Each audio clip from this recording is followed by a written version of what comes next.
Good morning, सुप्रभात सबको। जय मसीह की। हालेलुया कहिए, हालेलुया। और एक दूसरे से कहिए कि दिन रहे, दिन आपका शुभ रहे, प्रभु आपके साथ है। आइए प्रार्थना करते हैं। पवित्र, महान और सर्वशक्तिमान परमेश्वर पिता, हम धन्यवाद देते और एक शुभ अवसर आप हमें दिए और एक दिन दिए पिता, ताकि हम आपके वचनों के अनुसार आपके साथ चल सके, आपकी उपस्थिति को महसूस कर सके, आपके राज्य को बढ़ा सके और आपकी विचार और आपकी चाल चलन में हम बढ़ सके। धन्यवाद देते, तेरी दया और कृपा के अनुसार अभिषेक करो प्रत्येक भाई बहनों को और पूरे दिन आपकी उपस्थिति में अगुवाई करो। धन्यवाद यीशु मसीह के नाम से मांगते हैं, आमीन। ओके ब्रदर एंड सिस्टर, आज हम लोग जो बात करेंगे थकान के ऊपर, टायर्ड। ओके, थकान के ऊपर आज हम लोग बात करेंगे। देखिए, एक चीज ध्यान रखिए, संसार में आज हर कोई थकता है, बच्चों से लेकर बुजुर्ग तक थक जाते हैं, जानवर भी थकते हैं, हर कोई थकता है। और जब थकता है, जान निकल जा रहा जैसा लगता है। ऐसे समय पर हमें आश्वासन, आराम, विश्राम और ठंडे शरबत या पानी की जरूरत पड़ती है। थकने के कारण हम बोझ नहीं उठा सकते, थकने के कारण हम आगे नहीं बढ़ सकते, थकने के कारण हम कुछ विचार नहीं कर सकते, थकने के कारण हमें बात करने के लिए भी मूड नहीं होती। थकने से हम पूरी तरह से सब चीजों से बंद कर देते हैं, बंद हो जाते हैं। थक जाने से हम कुछ कर ही नहीं सकते हैं। इसीलिए एक चीज ध्यान दीजिएगा, परमेश्वर हमारा कभी थकता नहीं, समझ रहे हैं? और उस पर जो भरोसा करते हैं उनको कभी थकने नहीं देता। अगर आपके पास बाइबल है और आप घर में बैठ के सुन रहे हैं, यशायाह का 40 अध्याय खोलिए, यशायाह 40 और उसका वचन हम पढ़ते हैं। 40 अध्याय का 31 और 40 का, एक मिनट, अगर आपके पास बाइबल है तो खोल सकते हैं आप।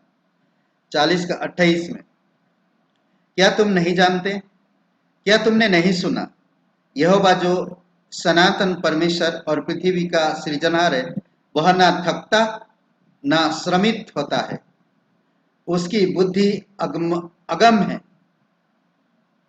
31 वचन देखिए, जो यहोवा की बाट जो होते हैं वे नया बल प्राप्त करते जाएंगे, वे उकाबों के समान उड़ेंगे, वो दौड़ेंगे, श्रमित ना थकित ना होंगे, श्रमित नहीं होंगे, चलेंगे और थकित ना होंगे। ये परमेश्वर है। परमेश्वर कभी थकता नहीं है ना? अद्भुत बात। प्यारे दोस्तों, अगर आप वचन सुनते हैं, थकने के जैसा काम मत करिए। आपकी सेहत का ध्यान रखिए, ठीक समय पर भोजन करिए, समय समय पर विश्राम करिए, तो आप स्वस्थ रहेंगे। ये एक डॉक्टर की सलाह है। आत्मिक तौर पे भी, आत्मिक जीवन में भी हमें समय समय पर वचन पढ़ना चाहिए, डेली प्रार्थना करना चाहिए, परमेश्वर के साथ समय बिताना चाहिए। परमेश्वर से हमें वो शक्ति, वो सामर्थ, जब हम परमेश्वर से मुलाकात करते, संगति करते, वचन पढ़ते, प्रार्थना करते हैं, हमें मिलता है और हमें वो थकने नहीं देगा। और आत्मिक जीवन में कमजोरी आप होएंगे नहीं। जो कमजोर है वो चलने में ताकत नहीं होती है। इसलिए बहुत जरूरी है कि आपको मुझे समझना बहुत जरूरी है।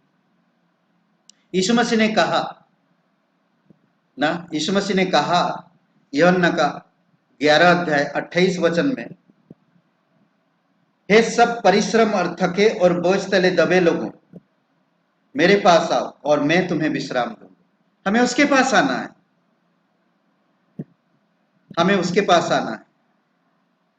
हमें समय देना परमेश्वर के साथ, उसकी वचन पढ़ना है। बहुत सारे लोगों को हम देखते हैं दुनियावी चीजों में भी थकते हैं और आत्मिक चीजों में भी थकते हैं। बहुत सारे लोग देखते हैं वो दिन भर मेहनत करेंगे, काम करेंगे, इधर उधर भाग दौड़ करेंगे, उसके पास मिलने जा रहे हैं, उसको मिलने जा रहे हैं, ये कर रहे हैं, वो कर रहे हैं, सब कुछ करते हैं, पर जब परमेश्वर की बारी आती है तो वो थक जाते हैं।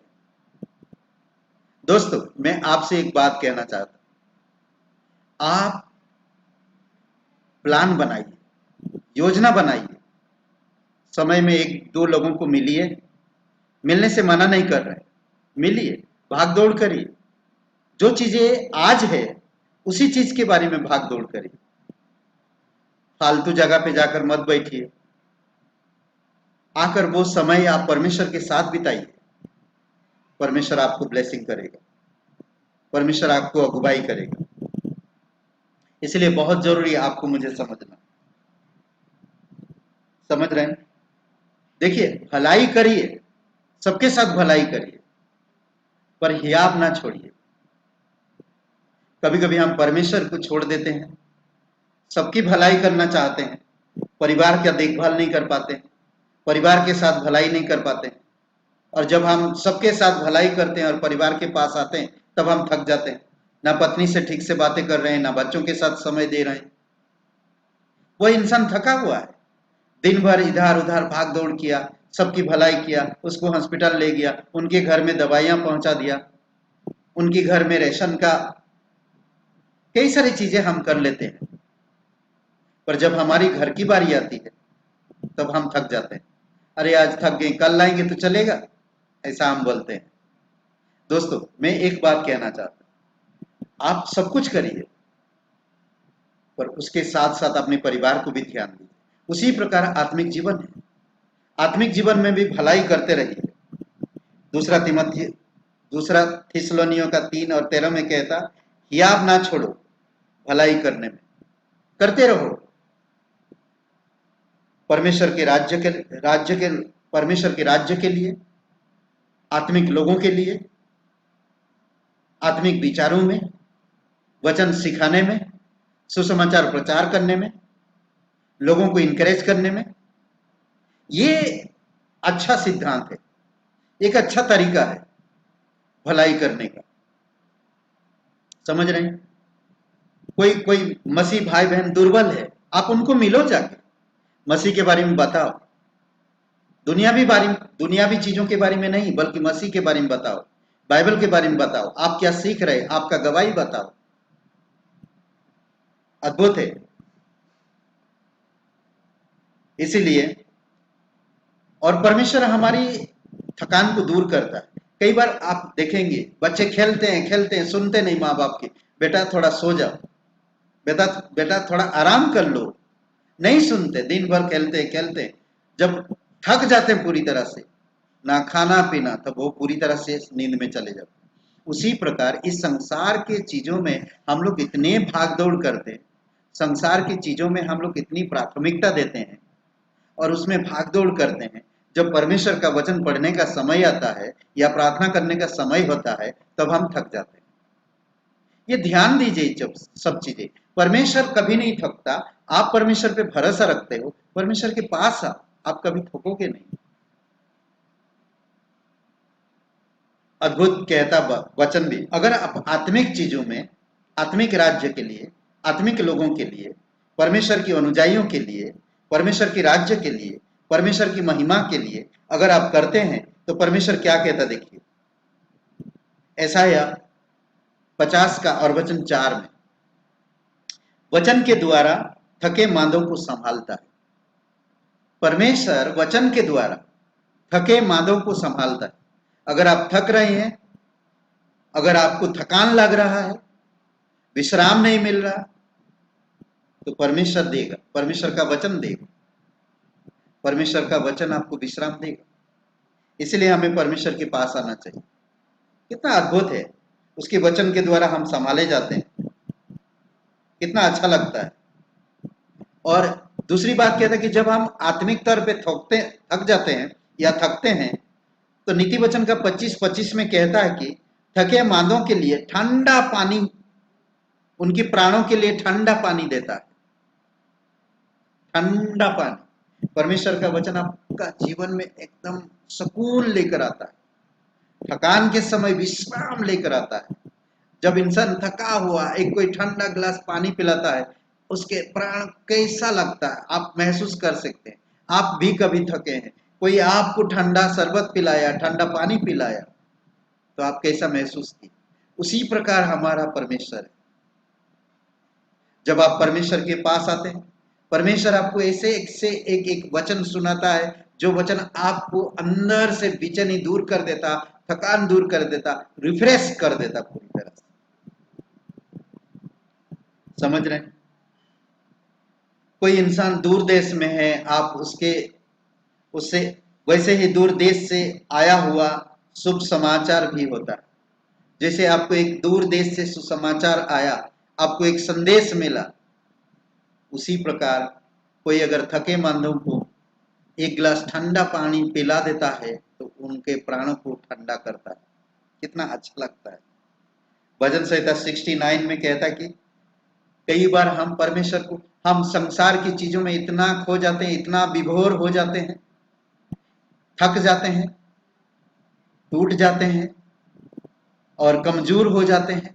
फिर हम परमेश्वर के पास आते हैं, शरीर से, परिवार से, पैसों से, आर्थिक से, कई सारी चीजों से हम थक जाते हैं। फिर परमेश्वर के पास आते हैं, परमेश्वर को पुकारते हैं, पुकारते पुकारते हम परमेश्वर में भी थक जाते हैं।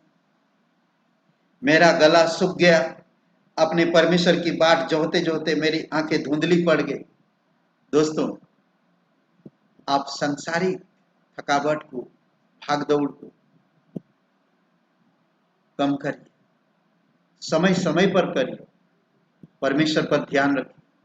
परमेश्वर आपको रिफ्रेश करेगा, परमेश्वर आपको ताजा करेगा, परमेश्वर आपको बल देगा। वो ऐसा परमेश्वर है जो कभी ना थकता है और ना श्रमित होता। समझ रहे हैं? उस परमेश्वर पे आप भरोसा रखते हैं, इसलिए बहुत जरूरी। आयुब बहुत अच्छा बातें करता है। आयुब का 3:17 में कहता, थके मांदे विश्राम पाते हैं। परमेश्वर के पास थके मांदे लोग आते हैं और वो विश्राम पाते हैं। वो पुकारते हैं, परमेश्वर उनका सुन लेता है। वो बोझ उठाते हैं, परमेश्वर खुद उनका बोझ उठाता है। वो चलते हैं, वो थकते नहीं, वो मेहनत करते हैं, श्रमित नहीं होते। ये परमेश्वर के लोग। इसलिए दोस्तों, समय समय पर हर चीज करिए, समय दीजिए। हम नहीं कह रहे हैं कि आप पूरी तरह से काम, नौकरी, धंधा सब कुछ छोड़कर परमेश्वर के साथ चले, नहीं। आप सब चीजें करिए समय समय पर। भोर को उठिए, 1 घंटा दीजिए परमेश्वर को। आपकी दिन भर की थकान आपको थकने नहीं देगा, श्रमित होने नहीं देगा, आप थकेंगे नहीं, तो रोताजा रहेंगे आप। समझ रहे हैं? दीजिए, एक एक लिस्ट बनाइए। मैं दिन भर में ये 2 लोगों को मिलूंगा, ये सांसारिक लोग हैं, ये विश्वास नहीं करते, एक विश्वासी भाई को मिलूंगा। देखिए, आप इस प्रकार से करेंगे, एक दिन आप समझ पाएंगे। प्लान करिए। हम जानते हैं प्लान जब करके करेंगे सब चीजें सफल होगा। आप थकेंगे नहीं, आप श्रमित नहीं होंगे, आप विश्राम पाएंगे, आप तरोताजा रहेंगे, आपकी घर सुकून और शांति रहेगा, आपकी व्यक्तिगत जीवन और मन और प्राण शांतिपूर्वक रहेगा। आमीन, हालेलुया। आइए प्रार्थना करते हैं। पवित्र, महान और सर्वशक्तिमान परमेश्वर पिता, हम धन्यवाद देते आज इस दिन को तेरे चरणों पर रखते हैं प्रभु। प्रत्येक भाई बहनें थकते हैं प्रभु, आप उन्हें बल दीजिए। सांसारिक चीजों में भाग दौड़ करके इतना थक जाते हैं कि आपकी वचन पढ़ने के लिए उनके पास समय नहीं, आपके साथ बातें करने के लिए उनके पास समय नहीं, आपके साथ समय बिताने के लिए उनके पास समय नहीं। प्रभु यीशु, आप मदद कीजिए। आपकी बुद्धिमत्ता में, आपकी चरित्र में, आपकी स्वभाव में, आपकी आत्मा के द्वारा अगुवाई करिए पिता। आप उन्हें शक्ति दीजिए, आप उन्हें बल दीजिए, आप उन्हें अगुवाई करिए, आप उन्हें समझ दीजिए पिता। समझदारी से हर एक काम करेंगे तो थकेंगे नहीं। धन्यवाद देते, तेरी स्तुति महिमा करते। प्रत्येक लोगों का दिन अच्छा रखो पिता, यीशु नासरी के नाम से मांगते हैं, आमीन। Praise the Lord brother and sister. आपका दिन शुभ रहे और लाइक करिए, कमेंट करिए और शेयर करिए। धन्यवाद।